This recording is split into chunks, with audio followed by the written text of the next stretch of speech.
Where currently there's 74 minutes on the clock, and it looks like Kerry are on their way to becoming the 2022 All-Ireland Senior Football Champions. It's Kerry 19 points, Galway 16 points. Kerry have a very kickable free here just outside the parallelogram, and it has been kicked over.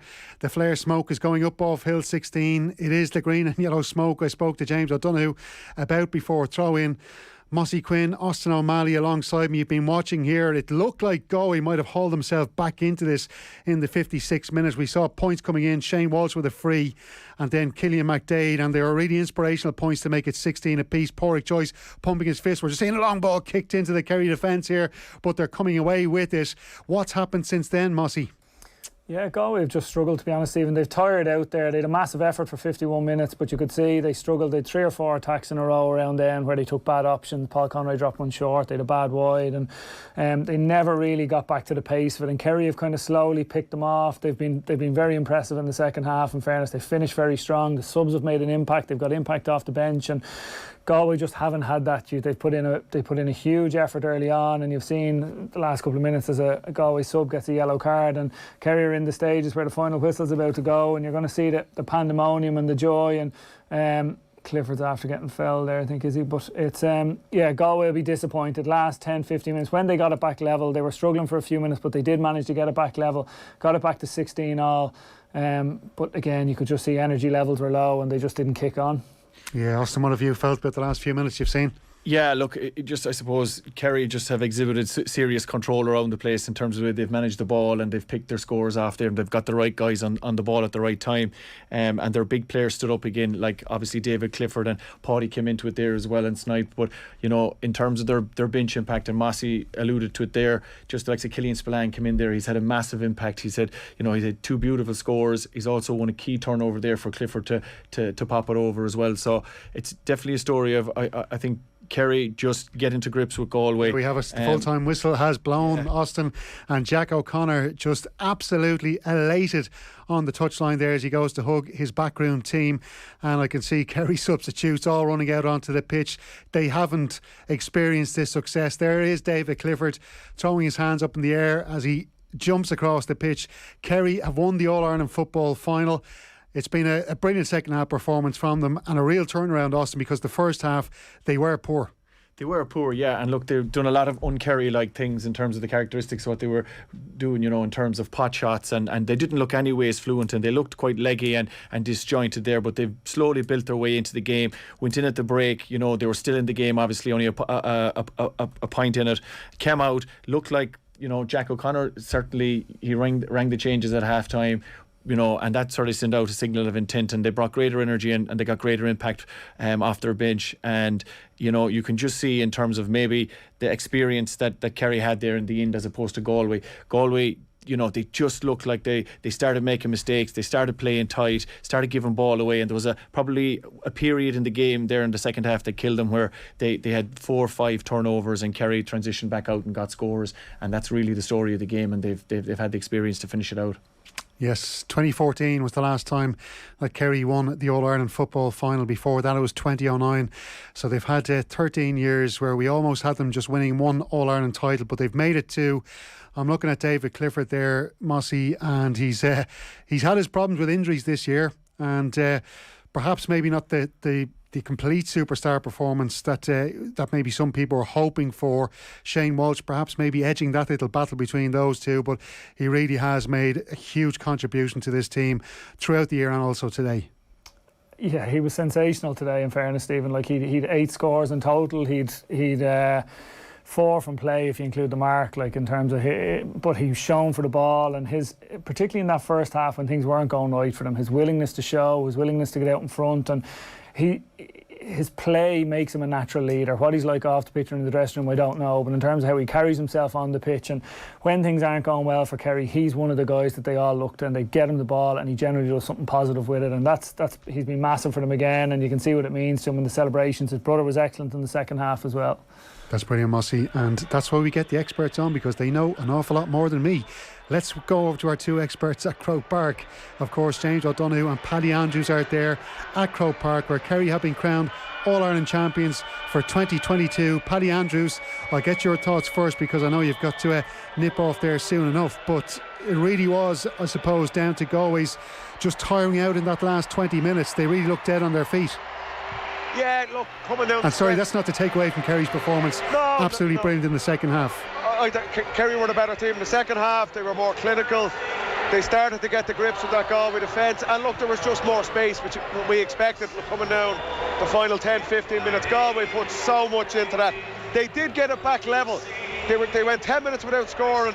Shane Walsh kicks a brilliant free, and then Killian Mcdade from midfield with his 4th point of the day from play brings it back to 16 points apiece with 5 minutes of normal time to go. And you're thinking, do Galway have one more kick in them? But they just ran out of legs, Stephen. To be fair to Kerry, you looked at David Clifford. Today was his day. He kicked 8 points. He was the shining light in that Kerry forward line. Sean O'Shea only scored 3 frees. Didn't really impact the games for play. Paddy Clifford, to be fair, came into the game a lot more in the second half. Very similar to his role against Dublin in that semi-final. When the game started to get a bit fractured, he had a big impact and got 2 brilliant points for Kerry. But it was David Clifford, 8 points, 4 from play, a couple of marks as well. He led the line from the very first minute for Kerry. And look, over the course of the game, it wasn't their most clinical display, but they deserved it today. Over the 75, 76 minutes we played, and they've run out 4-point winners, and it's a first All-Ireland in 8 years for the Kingdom, and a first for David Clifford. You mentioned the marks there, Paddy. How important were they today? It was massive because it was such a clear, obvious tactic from Kerry. They felt that Galway would struggle under the high ball. We know that Kerry want to kick the ball into that full forward line as soon and as often as they can. It didn't work every time, but they did get a bit of joy out of it. Clifford gets 2 marks. It was in that first half when Kerry were really struggling to break down that set defence. Clifford was the man that was leading the way. He gets a couple of marks. Second half, they got a little bit more space, to be fair. Jack O'Connor made a big call at half-time. He took out Paul Geaney for Killian Mcdade, and Killian Mcdade came on and got 2 points. He was a third of the side of that Galway full back line in the second half. And Kerry, as we expected, to be fair, just had that little bit more firepower, and that gets them over the line. For Galway, Mcdade with 4 points from midfield was spectacular. Shane Walsh, he tired in the final 10, but he hit 9 points for Galway. One of the most brilliant All-Ireland final displays. They look back and say, did we get enough out of Damien Comer? He didn't get a score today. I don't even think he had a shot at the post. Kerry marshalled him well, and that's ultimately the difference between the two sides. Paddy, just give us your quick views on both goalkeepers. Of course, Shane Ryan for Kerry and Conor Gleeson for Galway at both ends. There was talk about their kick-outs, how they'd handle them. Shane Ryan, I know, has shown that he's got a great calmness about him now in tight situations. Shane Ryan was excellent on his kick-outs. Galway were going after it. They were putting 7 and 8 bodies up, trying to force turnovers, but he got a lot of them away. It was excellent movement from the Kerry backs, but it was brilliant execution from Shane Ryan. For Conor Gleeson, he probably had a difficult day at the office. James is smiling at me here. He came out, got involved in a couple of plays, gave away a couple of frees. You felt that Galway, it was maybe a slight weakness for them. And look, in that battle, Shane Ryan and Kerry came out on top. Well, Paddy, I know you don't want to be hanging around too much experiencing those Kerry celebrations this afternoon, so we'll let you go. And can I just say, James O'Donoghue, I'm so happy that you've won, just because I was a little bit worried we mightn't be able to get you on air if Kerry had got beaten this afternoon. We're just seeing the 2 players going up to collect the cup. Can you tell people what's going on? Yeah, the fireworks are just going off. The goal bunting is coming down. There's unbelievable scenes here, emotional scenes. It's been a long time coming for these Kerry players. They've been through some bad defeats, some defeats they shouldn't have had, and just to lift the Sam Maguire now today, it just rights all the wrongs of the last couple of years. So couldn't be more proud of the players. In fairness, they've been unbelievable. So Sean O'Shea is just delivering his speech now after lifting Sam Maguire. Yeah, and it wasn't just him going up to lift the cup either, was it? It wasn't. Actually, who lifted it with him? I actually can't see. Joe O'Connor. Joe O'Connor went up with him. Was it Joe O'Connor? Yeah. So trying to get down on the pitch himself, lads. We'll have to try to wrestle and try to keep him up here. I was going to make it a 3-man lift there. I was going to go down. But Joe is he's with the Austin Stacks club, so they won the county championship, so they have the captaincy. But obviously he wasn't playing, so Sean O'Shea was captain for most of the year, so they obviously lifted it as joint captains then. But Shawnee just an unbelievable leader on that team. But what a game. I mean, it was heart in your mouth stuff. At half time I was seriously worried. I thought Galway looked so ready to go on and win All-Ireland, but as the second half went on, Kerry just looked more assured. The nerves were gone. They seemed to razor in on the job at hand, and a couple of things went their way. Over on the Cusack side, the ref pulled, I think it was John Daly, for a very soft free, he said that while he had the ball, he was being tackled, and the ref said that he was actually fouling the ball, and Clifford put over an outstanding free to put Kerry one up. So with those kind of small things that went against him, Conor Gleeson had a kick out from the 21 and he took it short. The Galway players weren't outside the D, so the ref hopped it in front of the goals, and Galway were chasing the game at this stage. Those two incidents just took the wind out of their sails, and you could tell Kerry just grew from it. And once they smelled blood, in fairness, they went on and chipped over a few points. They got into the positions to kick scores, but they worked it a bit closer and fisted them over the bar, and that showed great game intelligence at the time. Yeah, because and I've got Mossy Quinn beside me here with Austin O'Malley as well, James. Mossy nodding very furiously here along, agreeing with what you're saying about the technical fouls at the referee, Mossy. Yeah, it was something we talked about, Stephen, and I agree with James. It was very harsh. At that stage of an All-Ireland final, draw game, it's unusual to see a call like that from the ref. I think he said that the Galway centre-back, John Daly, was pulling the arm of Killian Spillane, but Spillane went in with a fairly physical hit, a high enough hit. So in those instances, you usually do see a free. If a free was given to the Galway defender there, I don't think anyone would have blinked, or there wouldn't have been any complaints given, and the game would have flowed on. So it didn't decide the game, but it was a moment that kind of helped swing it into Kerry's favour. But in fairness, Clifford stepped up, nailed the free. They got on the next couple of possessions, and they had the players, as that game was coming into the dying stages, they had the guys who wanted the ball, who were looking for the ball, and were making the positive plays. James, you mentioned at the half-time break about Kerry's handling and kicking errors. Did you see a marked improvement in that in the second half? I did. I think Kerry just came out in the second half. They looked just more settled. They looked like they had the bit between their teeth. Now, Jack was very brave at half-time. We said that Galway were going in thinking, we can win this All-Ireland. So Kerry had some work to do in that half-time interval.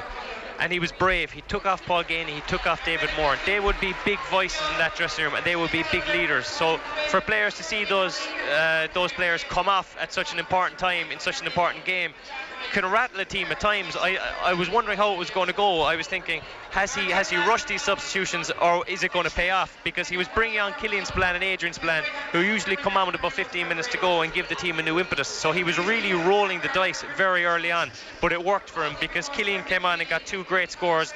Adrian worked so hard around there, getting turnovers, kicking ball in. So those two substitutions and that bravery showed by Jack definitely paid off, and that was the main thing at halftime, that main change. He went in, he shook up the team, shook up their nerves. He said, lads, get that out of your system. I'm making these changes. Let's go and win this now. And it definitely paid off for him. Yeah, Austin, that's what you want from a manager. When the fat's in the fire, you need to be ruthless. Yeah, no, and absolutely. And I suppose, Jack's cunning and his own game intelligence, and he's been around, and he's, in terms of his, you could almost call it situational sense enough.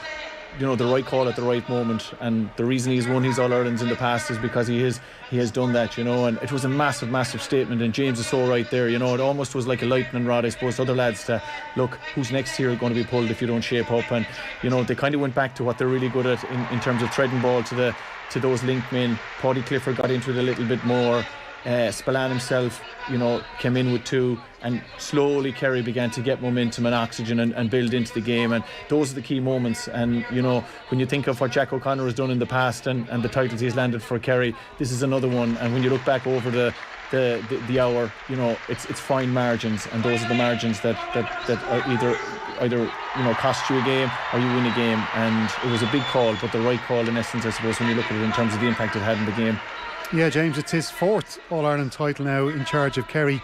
Where does this one rank, do you think, amongst those four wins?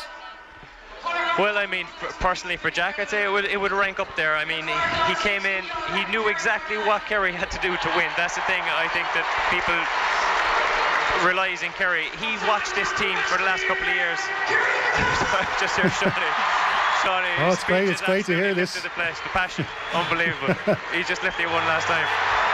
The noise here is still incredible. It's fantastic, my God. But no, with Jack, look, it's going to rank up there with one of the best, because he came in, he was cold and ruthless. He decided exactly what he wanted to do with the team. As we said before the game, he rang fellas, he said, you're going to be playing here, you're going to be playing there, and he went with the strongest team from the very start of the year. And when Jack wins a National League, he tends to follow it up with an All-Ireland. So there was an expectancy in Kerry from the start, and for him to deal with that so well and under the pressure to deliver, hats off to him. In fairness, he's done unbelievable.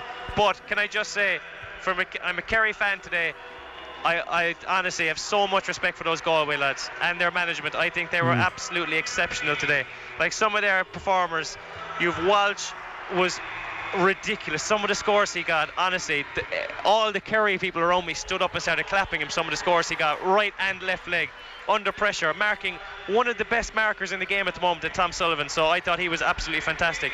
Killian Mcdade stepped up. He got 4 points from play, and even after he kicked a wide, he kicked another from play, and then he kicked another wide, and he kicked another from play. The leadership it took for him to keep stepping up and going into those positions and trying to deliver for his team was unbelievable. I just thought the leadership from Mcdade and Walsh was exceptional. And if you add in Silk, who marked Sean Shea, probably one of the hardest marking jobs at the moment as well, Silk was absolutely fantastic. And Malloy, usually a wing back covering, was used today as a cornerback, marked Paul Gainey in the first half. Paul was withdrawn at half time, and he marked Killian Mcdade in the second half and did a fine job. So I must say, hats off to those Galway lads. They really delivered today. They're just unlucky to come up against such an excellent Kerry side today. Yeah, and Damien Comer perhaps didn't get the scores that he would have wanted today, but crucially, and especially towards the end there, he showed the qualities of one of the great players, and that he was making turnovers, he was getting in there, making a nuisance of himself. It hasn't worked out for them in the end, but again, your forwards aren't necessarily just going to get you scores. You see lads like Damien Comer leading by example, and leaving his heart and soul out in the field there. Yeah, well, Comer is more than just a forward who wants to score his own scores. He's constantly tackling, working hard, giving direction to his other players.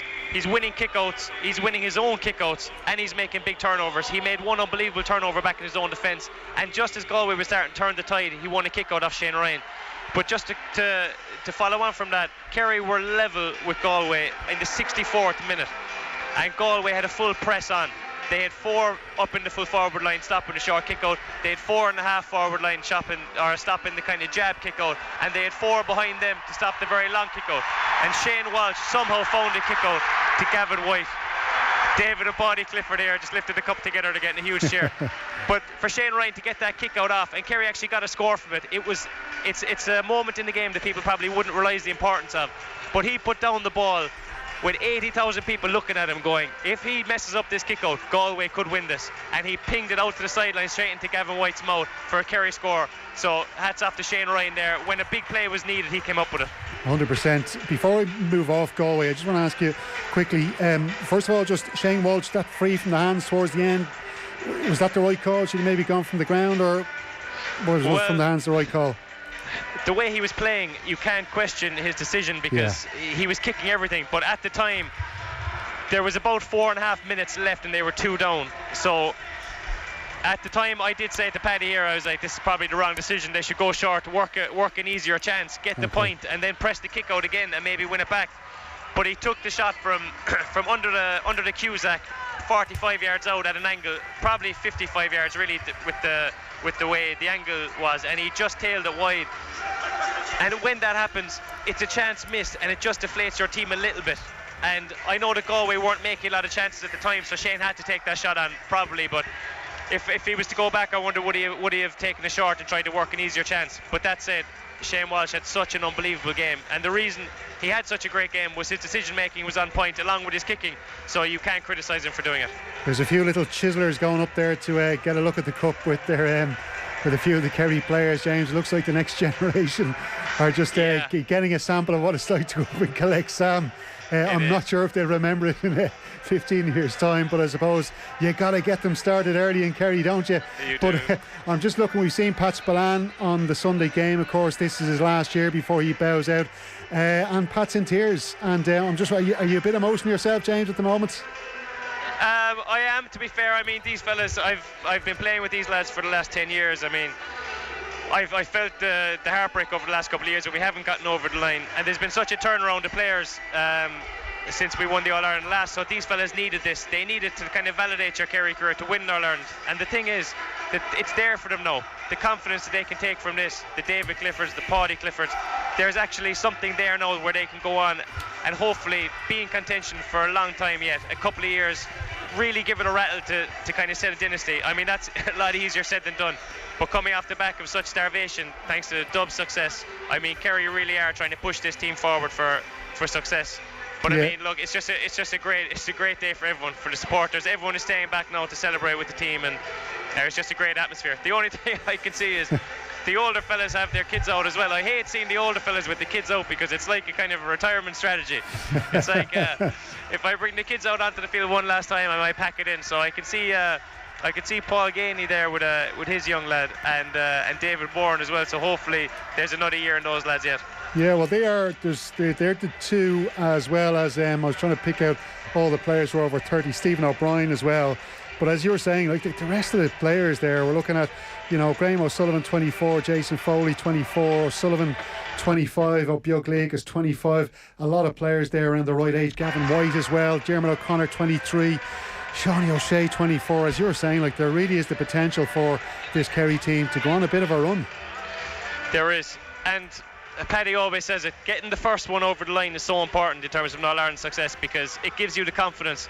Kerry have won this going down the narrow side of the game against Dublin and against Galway. They were levelling behind in both games and they just pulled it out of the fire. So the belief that will give a 24-year-old when you haven't even come near your best yet. I mean, you're probably not hitting your best until you're 28, 29. So these fellas have another 3 or 4 years development, and they've had 3 or 4 years of kind of disappointments which will fuel the fire for them. I can't stress how much a couple of narrow defeats fuels the fire for victory. It just really does set you up. You need to lose a couple of those close games to really make sure you get over the line in the future. It's called building character, I think, James, isn't it? Yeah. Well, these lads definitely shown character over the last 2 games. In fairness to them, I couldn't be prouder of them. Yeah, absolutely.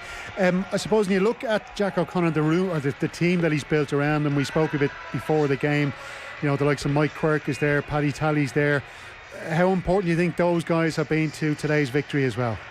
I would say huge. I mean, before we get to Paddy Tally, Mike Quirk is a manager in his own right. He managed Laois. I was talking to a couple of the Laois lads, they spoke very highly of him.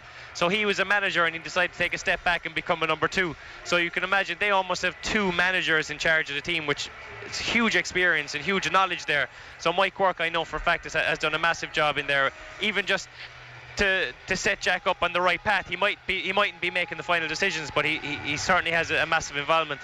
With Paddy Tally, you'd have to say his CV now is looking insane because Kerry, if you were to question Kerry over the last couple of years, you'd say there's a hole in the middle of the defence. That used to be the thing down here when you were assessing them and say there's teams running through, scoring goals at critical times, and Kerry are missing out by a point or 2.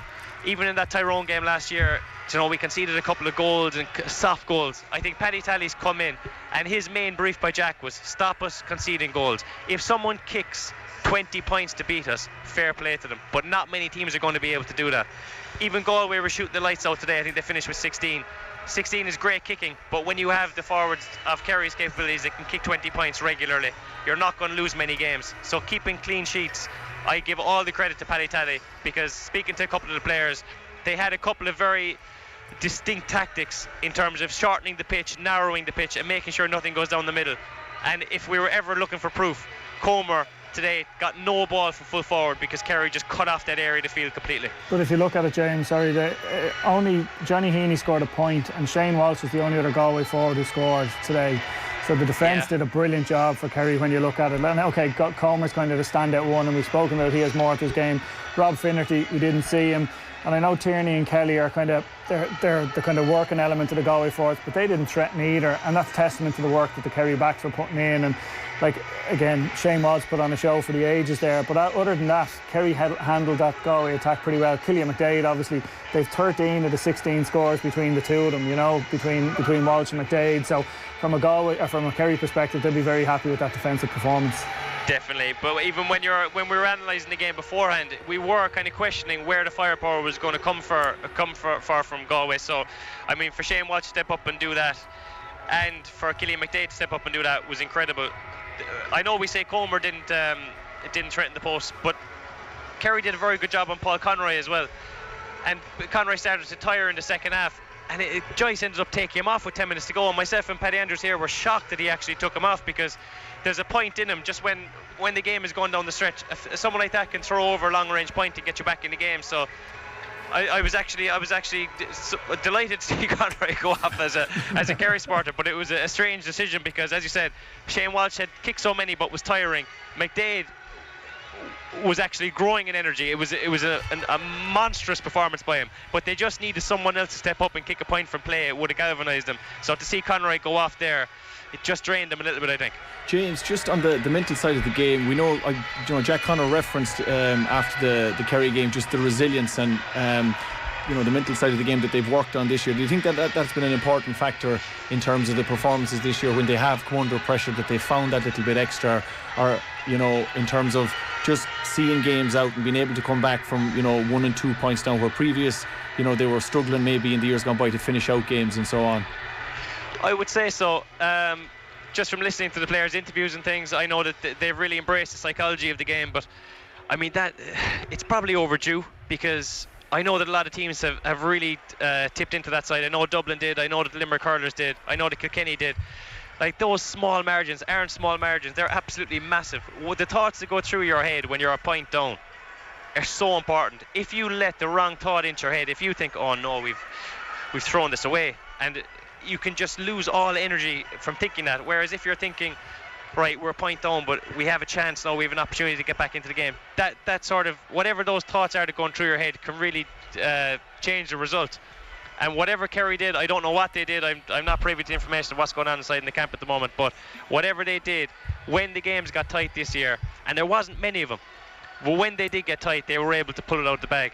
Like in the Mayo game, they pulled away. In the Munster final, they pulled away. And against Cork, they kind of pulled away in the end. So it was only the semi-final and the final. So they were probably doing a lot of psychological work all through the year without really seeing the benefit of it. But then there's just one time in the game, 5 minutes to go, when you really have to tap into it. And if you have that work done, it can pay off massively. I think it was Tony Griffin, the former Clare hurler. There was a shot of him on the telly there, James, just as they were going around the Kerry lads celebrating, and Jack was going to different people. I'm pretty sure Tony Griffin was there, and that'd be an area he'd work extensively in. So you'd imagine that's the type of stuff he's talking about, and he obviously has the theory and the educational background to be able to deliver it, but he's also an former inter-county player and be able to associate with being in those environments. And like you said, things like that are invaluable. They make a massive difference, and they're not for everybody. Our players take it on in different ways. Sometimes it'll be in a group, sometimes it'll be more one-to-one, and I think having someone in a group who players can bounce off, players can go to, there's obviously a clear value in that, and it's just another string to the bow for Kerry this year. James, I don't want to keep you from the celebrations much longer, but just to ask you before you go, Jack O'Connor's 61 now. He's still 7 years younger than Brian Cody, who announced his retirement last night. Do you think he'll still be in charge for next year? It is a huge commitment. Will he stay in the job? You can't retire him yet. He's only after winning All-Ireland. Jack out. No, I fully expect Jack to be there for a long time yet. I mean, look, he's done, not say done the hard work, but he's won the first one. Now they can look forward and they can see, can we just take that next step, be a great team and go back to back. When we listened to Darren McCurry's interviews from Tyrone over this year, and he saw players step away from the panel, and he kind of saw that there wasn't the commitment there to go back to back and win 2 in a row. It completely deflated him. He's like, why do we not go and take this chance to become a great team? Jack, if he gets a sniff of being involved in a great team, he is going to take it. I fully expect him to be there next year, and I expect Kerry to be bigger and better. Well, James, we hope you will be there next year with us as well, because your contributions have been brilliant across the year, and of course on the Football Pod, of which there will be another episode tomorrow, 10 o'clock, I think Tommy Rooney told me it's dropping. I'm sure you might be sounding tired and emotional maybe on tomorrow's pod, will you? I think we'll have to push that out to Tuesday morning. Tuesday. And I probably don't need to guess the venue tonight where the celebrations are happening, do I? Well, that is now going to be a winning party, at least, for God's sake. We swerved that curveball. Brilliant stuff, James. Listen, enjoy the celebrations, and congrats to Kerry on an All-Ireland. Thanks, lads. Thanks very much. Talk to you later. Brilliant stuff. James O'Donoghue there, former Kerry footballer, All-Ireland winner himself in 2014. They have finally ended that run of 8 years without an All-Ireland trophy. The Sam Maguire, of course, heading back down to the southwest of the country, to the Kingdom, where Kerry will, I'm sure, celebrate for the next week or so. And as I said, you can listen to the Football Pod with Paddy Andrews and James O'Donoghue. That's dropping in the football feed of the OTB Sports app tomorrow night from 10 o'clock. We are going to analyse this match a little bit further with my two guests, Austin and Mossy, and we'll have that all for you coming up after the next break. Gaelic football on Off the Ball with AIB, proud sponsors of the GAA Senior Football Championship. Check out #TheToughest for more. If you've been waiting to see us out and about in your hometown, well, wait no longer. We're doing a special summer tour of Ireland, and Portlaoise is the next stop on the list. This Wednesday, The Hard Shoulder with Kieran Cuddihy will be live in Portlaoise from 4 p.m. Check out newstalk.com/summer tour to see the official roadmap. We've all been there, politicians, pop stars, even our pals. Saying, tweeting and doing dodgy stuff, just generally failing to read the room. Read the room? Jesus, that's a great name for a podcast. Join me, Maya Dunphy, and my pal Paddy Courtney every Wednesday as we pull apart the people, the scenarios and situations where people have failed to read the room. Does the world really need another podcast, Maya? People are crying out for it. Okay, let's do it then. Let's read the room. Find us first on the Go Loud player or wherever you get your podcasts. Subscribe to this podcast for free on the Go Loud app. This summer, you've got a giant choice on your hands. Will it be a magical glamping escape in the Mourns at Further Space? Or a luxurious stay at the Causeway Coast's latest boutique hotel, Elephant Rock? An adrenaline-fueled outdoor adventure in Tyrone at Todd's Leap? Or the one-of-a-kind Game of Thrones studio tour in Banbridge? A Dairy Girls-themed afternoon tea? Or a night of sumptuous cocktails and craft beers in Belfast? And that's just the start of it. Whatever you're looking for in a short break this summer, there's a place for everyone in Northern Ireland. Choose your own giant adventure at discovernorthernireland.com.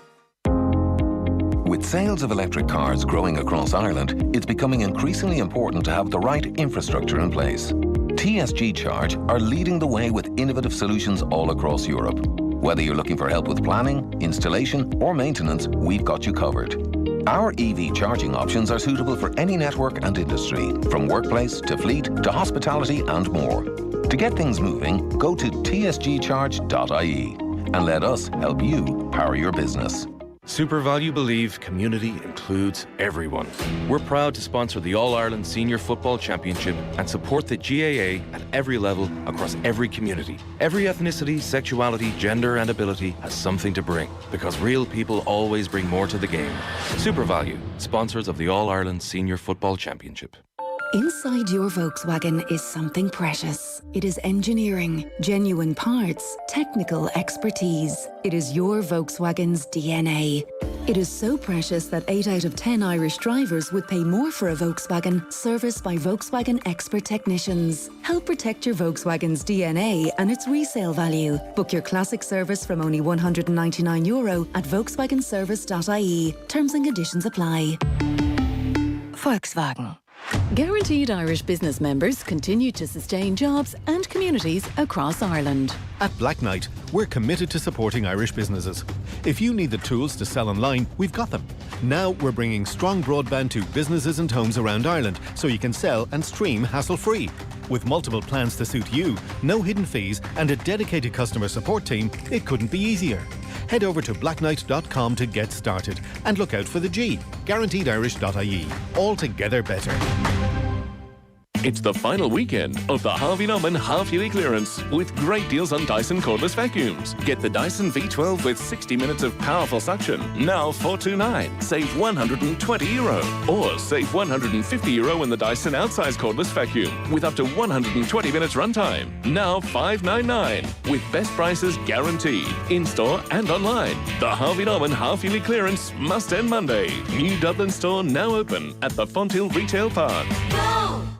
Gaelic football on Off the Ball. With AIB, proud sponsors of the GAA Senior Football Championship. Check out #TheToughest for more. You are very welcome back to Off the Ball on this Sunday afternoon, where Kerry have just been crowned All-Ireland Senior Football Champions after beating Galway by 20 points to 16 at Croke Park. And the players, as we see over the last number of years, just going around the football pitch and taking the adulation of the Kerry supporters. And we're just seeing clips as well of Pat Spillane in the RTE studio for the last time, because of course he is moving on after this year, and we can't let the day pass without getting your views on Pat Spillane, lads. Like one of the greatest footballers ever to play the game, which some people forget sometimes, I suppose, because it is so long ago. But maybe just first, as an analyst, he's been fantastic. And I know, I suppose he can divide opinion maybe, perhaps, and especially up in Dublin, Mossy, but a great analyst over the years, and he really has been I suppose, a part of the fabric of the GAA. He has, yeah. Well, we've all grown up watching. I certainly have grown up watching him anyway, analysing games, and it's probably only in the last couple of weeks where you've seen some of them on social media. I saw him doing this kind of play-by-play of the famous Mayo and Meads row in the All-Ireland in '96, and you mightn't agree with him all the time, but he's always willing to give an opinion. He's always willing to talk, and I suppose through those years where it was himself, Colin O'Rourke, Joe Bradley, they were the three. It was similar to the soccer where you had Dunphy, Giles and Brady, and I think that was the way for an awful long time. And I suppose just the way the game has changed a lot in the last couple of years, and I always found him interesting to listen to, but look, he's obviously made his own decision. He's happy to move on. Yeah, I think there's probably no harm in that either. Absolutely. Yeah, look, like Massey, like we've all grown up watching him, and in terms of the Sunday game and what he's brought to it over the years, and like he's a guy that has done it at the top level. He is a necklace of All-Ireland medals.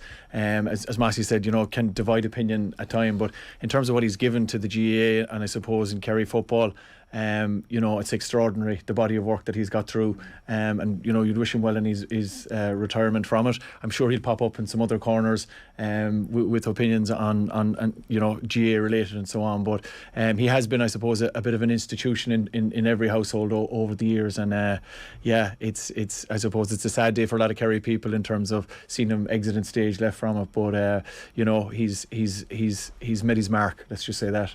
As you said there, I'm sure he'll pop up. I saw producer Arthur there with a wry smile. I don't know if he's putting the call in there to Pat Spillane already for next year. But what a final we've had to watch this afternoon. It's been really fascinating. The first half, Mossy, we thought Galway were absolutely excellent. Shane Walsh was fantastic. They defended really well against that superb Kerry forward line. Even though they did, David Clifford was still getting those points. At half time, it looked like Galway really were looking confident and perhaps could have done this today. Yeah, they certainly would have been happy with the first half. A lot of things they would have worked on. We spoke about it at half time. They would have been pleased, and they would have been kind of re-emphasising the things that were working well and what they needed to keep going after. Walsh was having the game of his life. When you have a player of that quality on the pitch, you get him the ball where possible, you get him the ball in positive positions where he's attacking the opposition goal, and they continue to do that, which was a no-brainer. They will have been frustrated with the lack of attacking input from Damien Comer, from Rob Finnerty. These are, again, top-class footballers, and they made little or no impact. Obviously, barely threatened the Kerry goal, and I would imagine at half-time that would have been something they talked about, trying to get the ball moving around the other forwards a little bit more, and that was something they struggled to do. So why do you think they struggled to get into the game? Was it because of the marking jobs being done on them?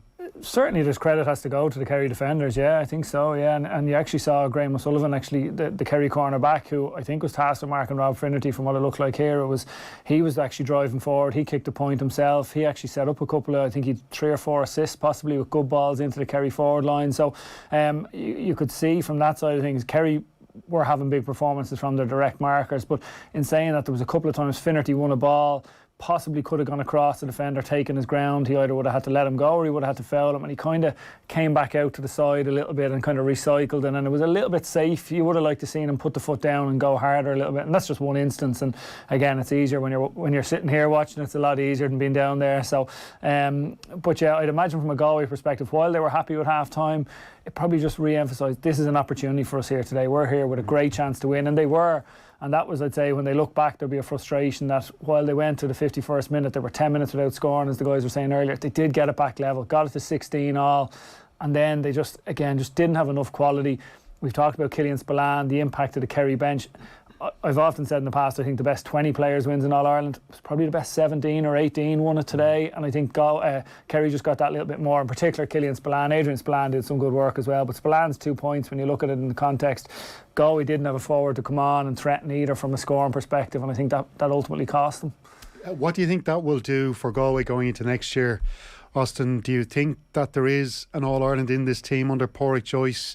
Because you look at the age profile of the Galway team, I suppose you take out the likes of Paul Conroy, who's 33, Comer, Walsh are touching, they're 28 and 29 respectively, so there's still a couple of years left in them. The experience that some of the younger players would gain from this, the likes of Patrick Kelly, the likes of Jack Glynn, could you see Pádraig Joyce perhaps getting them to an All-Ireland again next year, perhaps winning it? Absolutely, I think so, in terms of what they've done this year and the way they've built and they've learned from game to game. They'll obviously be disappointed coming out of here this evening, but they put in a hell of a performance for long stages of that. I think probably going away from here, Pádraig Joyce and his management team probably need to sit down and look at their actual bench and go back to club football now and see, can they unearth maybe 1 or 2 or 3 more players that can add a little bit more to that bench strength, because we did see, in essence, it was the differentiator for Kerry in terms of Spillane coming on with 2 and what Adrian Spillane brought in terms of his raw kind of physicality around the middle there as well, and the options it gave Jack O'Connor. Fortunately, Galway just didn't have that. They didn't have the same impact off the bench, and they didn't have the artillery to bring in. So that's an area they'll need to look at. But in terms of what they got from all their other players, when we mentioned there, earmarked earlier, Killian Mcdade, 4 points from playing in All-Ireland final, Shane Walsh, 9, numerous others like that stood up as well. So huge positive signs of growth there for Galway. Like when 10 months ago, if somebody had said that Galway would be in an All-Ireland final and they'd be bossing it for long stages, most of us would have said no, I don't think so. But coming out of here, like, they can hold their heads up high. They've put in a fair performance. They ran out of juice there in the end. Certainly there was a period there when we were watching Armasi, you just could feel the energy was going from them. They had 4 or 5 turnovers at key stages where Kerry just managed to get the ball, find the pockets of space and that. But it's a learning curve for them, and there's 9 of that Kerry team that started the 19 final against Dublin, that last one. So this will stand to them. I know the old adage, and any player that ever played the game doesn't want to lose one to win one, but it will, and it's how you use those learnings going forward now. But they're in a really good place. Mossy, just to go back to Kerry then, because it's their big day and they've had to wait a long time for it. And as we've spoken about before, there was 1 or 2 there from 2014 who've taken that experience into this year. But you look through that team, and I mentioned it to James, the age profile is pretty good, bar 1 or 2 who are over. There's 3 players maybe started today who are over 30. What's your feeling on the Kerry team as when you look ahead to next year? Is it looking good for them? Are they good enough to back it up again, do you think, after this year? You'd have to think so. Like, I suppose it's very hard. They're still on the pitch celebrating, and it's one of those. You don't envisage them losing too many players in terms of, like, you've just gone through the age profile there and the confidence it'll bring them, and it just probably whets the appetite a little bit. And you've probably got 4 or 5 guys in the subs mightn't got a run today. You've probably got 4 or 5 guys who didn't make the bench today, and they'll celebrate for a couple of weeks. They'll go back down into club championship. But that's where you'd like to see. That's where that mindset we talked about comes along, where those guys are now saying, geez, that looks really good. Now I want to be one of the ones out there. And I think that's generally when you see squads who get to that level, and they get to that, and you often hear about that strength and depth and the challenge of the internal games being as good as other games.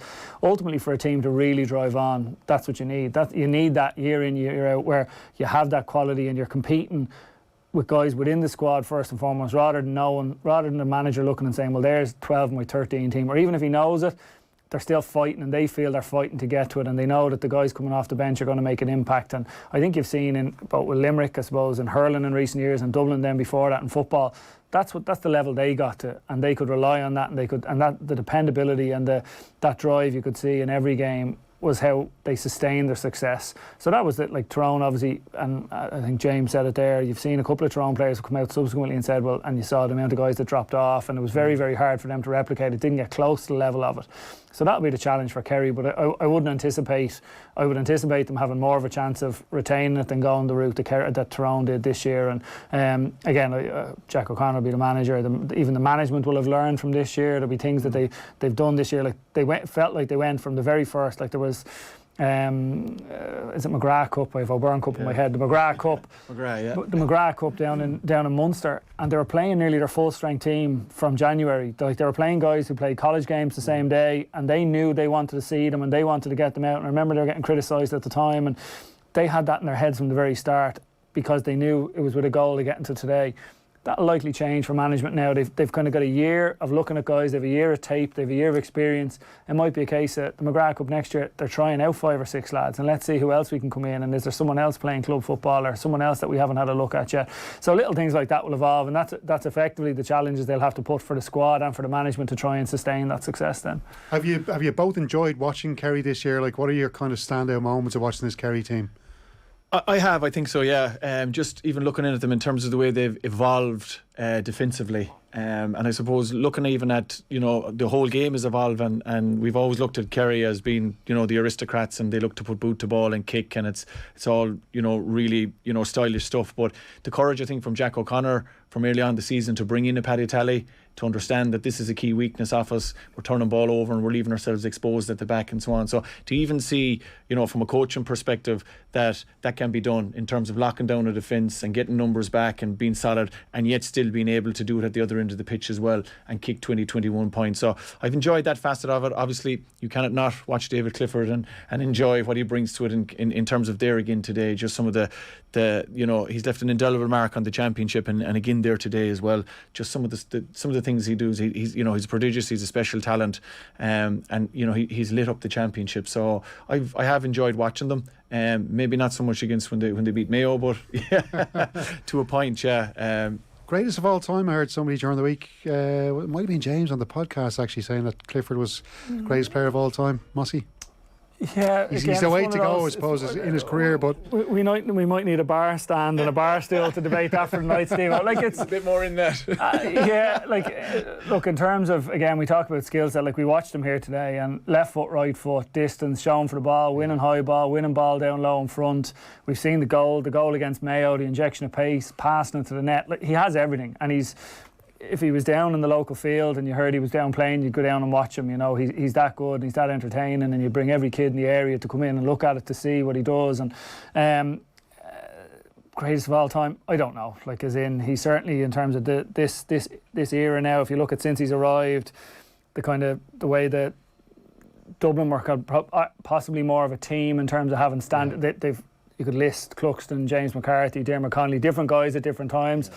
Clifford has been very much the focal point of this Kerry team, but he's embraced it, and that's a brilliant thing. We talk about his character and his leadership, and he's embraced it. There hasn't been a moment where he's shied away from it, or certainly from the outside looking in, he hasn't shied away from any element of that.